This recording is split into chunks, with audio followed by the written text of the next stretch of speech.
Имам Тирмизи родом из Термеза. Это город, что находится на границе Узбекистана. И Даарими родом из Самарканда.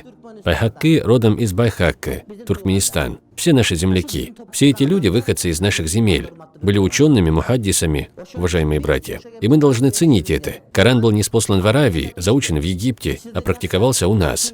Вторая книга после Корана по степени важности – это книга Бухари. А кто такой Бухари? Наш сосед из Узбекистана. Все ученые, что донесли до нас правильное понимание Корана и Сунны, были выходцами из наших земель. К примеру, Саракси.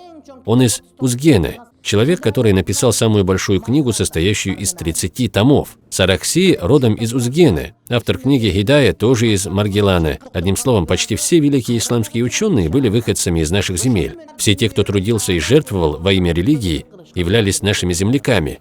На какой-то период этот процесс остановился, но, иншаллах, будут выходить еще такие люди.